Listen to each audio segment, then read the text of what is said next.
ये प्राचीन बरही बड़े धर्मात्मा राजा हैं। इन्होंने इतना यज्ञ किया कि इनके यज्ञ करते करते संपूर्ण पृथ्वी कुशाओं से पट गई, इतने यज्ञ किए। लेकिन इनके यज्ञ में एक त्रुटि थी, यह यज्ञ में बलिदान करते थे, बलि चढ़ाते थे अलग अलग पशुओं के। इस कारण से महाराज इनके चित्त में शांति नहीं थी, चित्त उद्विग्न बना रहता था हमेशा। नारद जी महाराज इनके यज्ञ में प्रकट हुए, गुरुदेव इतने सत्कर्म धर्मानुष्ठान करने पर भी मेरा चित्त उदास उद्विग्न अशांत क्यों रहता है? बोले क्योंकि राजन, कोई कर्म करते हुए कर्म बंधन से छुटकारा प्राप्त नहीं कर सकता है। किसी का पैर कीचड़ में सन जाए और वो कीचड़ सहित होवे, स्वच्छ नहीं होगा। ऐसे ही कर्म करके कर्म बंधन से छुटकारा प्राप्त किया नहीं जा सकता है। एक पाप काटने के लिए दूसरा पाप कर लिया, क्या फायदा? इसलिए राजन भगवान की भक्ति करो। ऐसा कहकर के देवर्षि नारद जी ने श्री प्राचीन बरही को एक पहेली सुनाई। पहेली श्री प्राचीन बरही को नारद जी महाराज सुना रहे। राजन, दो मित्र थे, दो मित्र थे, दोनों में आपस में बहुत मित्रता थी। एक का नाम था अभिज्ञात और एक का नाम था पुरंजन। बहुत प्रेम था आपस में, लेकिन पुरंजन थोड़ा सा चंचल होने के कारण से अपने मित्र अभिज्ञात को छोड़ करके संसार में भटकने लग गया। अलग अलग घर बनाता महाराज, कुछ दिन रहता, फिर वो घर अच्छा नहीं लगता, छोड़ करके फिर दूसरा घर बनाता, फिर उसमें रहता, फिर वो अच्छा नहीं लगता, फिर तीसरा बनाता, फिर महाराज बनाता, फिर बनाता। ऐसे बना बना करके कुछ दिन रहता, छोड़ करके चल देता। हजारों लाखों घरों को बना करके छोड़ करके भटकता रहा। अंतम में इसे एक 10 दरवाजे वाला महल मिला। उस 10 दरवाजे वाले महल के सामने एक बड़ा सुंदर उपवन था। उस उपवन में एक सुंदरी कन्या, नवयुवती सुंदरी कन्या विचरण कर रही थी अपनी सहेलियों के साथ में। महाराज इसने उसको देखा, उसने इसको देखा, दोनों एक दूसरे में आकृष्ट हो गए और दोनों ने आपसी सहमति से विवाह कर लिया। जब विवाह कर लिया तो इनका नाम पुरंजन था, इसलिए उसका नाम पड़ गया पुरंजनी। जैसे मास्टर जी की पत्नी मास्टरनी, पंडित जी की पत्नी पंडितानी, भले ही पत्रा खोलना ना जानती हो, डॉक्टर की पत्नी डॉक्टरनी, भले ही एक गोली का नाम ना जानती हो, ऐसे पुरंजन की पत्नी पुरंजनी हो गई। पुरंजनी बड़ी सुंदर होने के कारण से महाराज उसमें बहुत आसक्त हो गया। सोते जागते उठते बैठते खाते पीते चलते फिरते निरंतर पुरंजनी पुरंजनी पुरंजनी रटता रहता। उसको प्रसन्न करने के लिए कभी पूर्व के दरवाजे से निकल करके जाता, शिकार करके लाता, पुरंजनी को देता। पुरंजनी कहती, वाह क्या सुंदर शिकार करके लाए हो। कभी पश्चिम, कभी उत्तर, कभी दक्षिण, अलग अलग दरवाजों से निकल करके जाता, सुंदर शिकार करके लाता, पुरंजनी को देता। पुरंजनी प्रसन्न होती, वाह क्या सुंदर शिकार लाए हो। लेकिन भैया कब तक शिकार करते रहेंगे, हर चीज की सीमा है। एक दिन ये शिकार में डूबा हुआ था, तभी एक चंडवेग नाम का गंधर्वराज, जिसके साथ में 365 गंधर्व और 365 गंधर्वियां, गंधर्व गोरे रंग के और गंधर्वियां काले रंग की, जरा नाम की काल कन्या और प्रज्वार नाम का राक्षस, इतने लोगों को साथ में चंडवेग गंधर्व ने लेकर के और इनके महल के ऊपर आक्रमण कर दिया। ये तो शिकार करने गए हुए थे, पूरे महल को महाराज लूट लिया है। प्रज्वार और जरा ने जैसे इसके महल की तरफ देखा है, देखने मात्र से पूरा महल जर्जर हो गया, ईंट ईंट हिलने लग गई है, खंडार सा हो गया। पूरे महल को लूट करके गंधर्व वापस चले गए। पुरंजनी ने देखा कि जब महल ही लूट गया तो इस महल में रह करके मैं क्या करूंगी। पुरंजनी भी उस महल को छोड़ करके चली गई। लौट करके जब पुरंजन आया है तो देखा कि ना तो पुरंजनी है और महल भी लुट पिट गया है। ऐसे लुटे पिटे महल पर रह करके मैं क्या करूंगा, ऐसा विचार करके बेचारा वो भी महल को छोड़ने की स्थिति में था। लेकिन पुरंजनी की याद आ रही थी, हाँ पुरंजनी, हाँ पुरंजनी, हाँ पुरंजनी करके रो रहा था और तभी उसकी मृत्यु हो गई। पुरंजनी की याद करते करते मरा। अंते या मति सागति, अंत काल में जैसी बुद्धि हो वैसी गति होती है। स्त्री में बुद्धि लगी थी, इसलिए दूसरा शरीर स्त्री का मिला, स्त्री बन गया। एक बड़ा होने पर एक राजकुमार के साथ में विवाह हो गया। राजकुमार युद्ध में गया और युद्ध में वीर गति को प्राप्त हो गया। उसके शरीर को लेकर के रो रहा था, हा प्रियतम, हा प्रियतम, हा प्रियतम।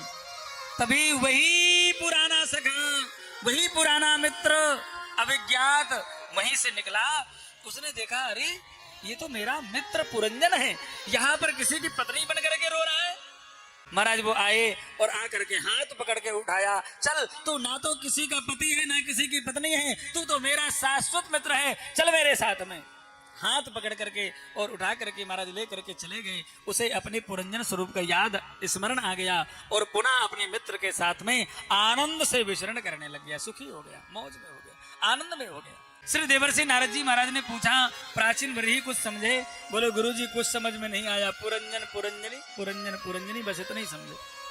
नारद जी महाराज ने समझाया, प्राचीन वरही ये जो दोनों मित्र है ना, यही है जीवात्मा और परमात्मा। न ज्ञाता चेष्टायाम सह अविज्ञाता परमात्मा सनातन, जिनकी चेष्टाओं को ना जाना जा सके वही है अविज्ञात परमात्मा। और पुरम शरीरम जनयति पुरंजनो जीव, जो नित्य नए शरीरों में जन्म लेता रहे और नित्य नए शरीरों को जन्म देता रहे, उसी का नाम है पुरंजन जीव। इनमें दोनों में आपस में बहुत प्रेम है। ईश्वर अंश जीव अविनाशी, चेतन अमल सहज सुख राशि, बहुत प्रेम है हमारे। भगवान का ही अंश है जीव, और जीव शाश्वत भगवान का दास है। ये संबंध शाश्वत संबंध है। लेकिन महाराज भगवान को छोड़ करके यह जीवात्मा कहाँ कहाँ भटकता है। गधा बना, घोड़ा बना, खच्चर बना, कुकर बना, सूकर बना, पशु बना, पक्षी बना, कीट पतंगा बना, यही तो घर है। अलग अलग योनियों में जन्म लेना, शरीर धारण करना, यही घर है। अंतिम में 84 लाख योनियों में भटकते भटकते मनुष्य शरीर मिलता है, जिसमें 10 दरवाजे माने 10 इंद्रियां हैं, पंच कर्मेंद्रियां और पंच ज्ञानेंद्रियां। हृदय रूपी उपवन में सुंदर बुद्धि रूपी कन्या विचरण करती हुई अपनी वृत्तियों के साथ में विचरण करती हुई मिलती है। कभी सतोगुणी, कभी रजोगुणी, कभी तमोगुणी, यही सहेलियां हैं। उनके साथ में विचरण करती हुई मिली। इस जीवात्मा पुरंजन ने उस बुद्धि को ही अपनी भोग्या बना लिया। श्रीमद् भागवत महापुराण में बुद्धि के 2 प्रसंग हैं, एक पितामह भीष्म का और एक इस पुरंजन का। पितामह भीष्म ने अपनी बुद्धि को पुत्री बना करके भगवान के चरणों में लगा दिया, उनका उद्धार हो गया, कल्याण हो गया। और पुरंजन ने अपनी बुद्धि को अपने भोगों के लिए उपयोग किया, भोगों में लगा दिया, इसलिए हमारा पतन हो गया। इस बुद्धि का प्रयोग भगवान के चरणों में भगवान की उपासना करने के लिए लगा। ध्यान से सुनना, बुद्धि 2 प्रकार की है, एक सुमति और दूसरी कुमति। सुमति कौन? जिसकी मति, जिसकी बुद्धि भगवान की आराधना साधना में, भगवान की कथा कीर्तन सत्संग में, भगवान के भजन पूजन में लगी हो, वह सुमति है। और जिसकी बुद्धि विषय वासनाओं में लगी हो, संसार में लगी हो, कुकृत्यों में लगी हो, अपकर्मों में लगी हो, वह कुमति है। और गोस्वामी तुलसीदास जी महाराज विभीषण जी के मुख से उच्चारण कर रहे हैं, जहाँ सुमति तहाँ संपत्ति नाना, जहाँ सुमति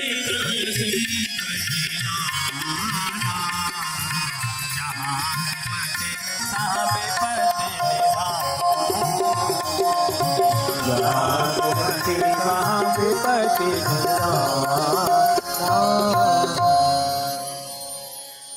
जहाँ सुमति है, भगवान के भजन में लगी रहने वाली बुद्धि है, वहाँ नाना प्रकार की संपत्तियां स्वतः अपने आप आ जाती हैं। और जहाँ कुमति है, अपकर्मों में लगी हुई मति है, बुद्धि है, विषयों में वासनाओं में लगी हुई, कुमार्ग में लगी हुई बुद्धि है, वहां पर नाना प्रकार की विपत्तियां भी अपने आप दौड़ी दौड़ी आ जाती है।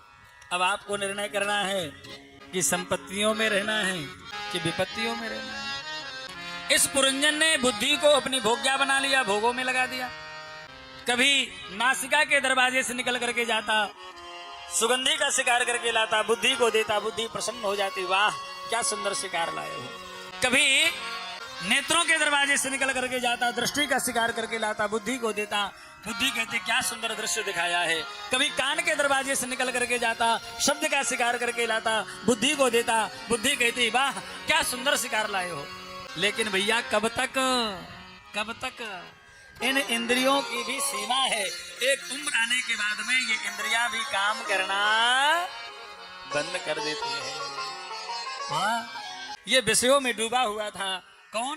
पुरंजन विषयों में डूबा हुआ था, अलग अलग इंद्रियों से निकल करके विषयों को ला करके बुद्धि को देता था और बुद्धि प्रसन्न हो जाती थी। अंतिम में ये विषयों में डूबा ही था, तभी चंडवेग नाम का गंधर्व माने काल स्वरूप परमात्मा, जिसके साथ में 365 गंधर्व गंधर्विया माने दिन और रात, प्रज्वार माने रोग, जरा माने बुढ़ापा, इनको साथ में लेकर के आक्रमण कर दिया। जरा और रोग ने इन दोनों ने जैसे ही महाराज आक्रमण किया है, देखा है, देखते ही शरीर जर्जर हो गया। महाराज घुटनों में दर्द, कमर में दर्द, गर्दन में दर्द, कमर टेढ़ी हो गई। अब क्या करें, बुढ़ापा आ गया। लड़कपन खेल के खोया, जवानी नींद भर सोया, बुढ़ापा देख के रोया, अब कुछ मिलने वाला नहीं है। अच्छा, जब सब कुछ लुट गया, शरीर जर्जर हो गया, तो बुद्धि भी छोड़ करके चली जाती है। इसलिए 50-60 साल के बाद में सरकार रिटायरमेंट करके घर में बैठा देती है, बोले उल्टा सीधा काम कर दोगे, कुछ घर बैठो, बुद्धि काम नहीं करती है। इसलिए भैया 50 के बाद में गिनती भी उपदेश करती है। 50 के बाद में गिनती क्या है? इंग क्या वन चले जाओ। फिर है 52, बाबा बन जाओ, बाबा बन जाओ। एक महात्मा तो कहते थे, जब घर में नाती हो जाए, पोता हो जाए, तो नाती पोता क्या कहते हैं? बाबा। क्या कहते हैं? बाबा, अर्थात बाबा बन जाओ। एक सज्जन कह रहे थे, बोले महाराज जी क्या करें, इच्छा तो होती है जब बाबा कहता है कि बाबा बन जाएं, लेकिन जब तक हम बाबा बनने की सोचते हैं तब तक बेटी का बेटा आ जाता है। अब बेटी का बेटा कहता है ना ना, तो फिर घर में ही रह जाते हैं। तो फिर क्या होता है? सीधे गिरफ्तारी वारंट आता है, यमदूत आते हैं, पकड़ करके ले जाते हैं, मर जाता है। और जहां बुद्धि लगी होती है, कर्म के अनुसार, चित्त के अनुसार, वृत्ति के अनुसार नाना प्रकार की योनियों में जन्म लेता है। पूर्ण विजननम, पूर्ण विमरणम, पूर्ण विजननम जठरे सेनम, भज गोविंदम, भज गोविंदम, गोविंदम भज मूढ़मते। नाना प्रकार की योनियों में भटकते भटकते भटकते भटकते बार बार भवसागर में डूबता है। तब वही पुराने सखा, पुराने मित्र, शाश्वत मित्र, अविज्ञात परमात्मा संत सदगुरु के रूप में आते हैं और महाराज हाथ पकड़ करके संसार से उबार देते हैं। कहते हैं चल, तू संसार का नहीं है, तू तो मेरा है, चल संसार को छोड़ करके मेरे साथ भजन कर, तू भगवान का है, भजन कर। और संत सदगुरु उपदेश करके भगवान के भजन में लगा देते हैं, जीव का उद्धार हो जाता है।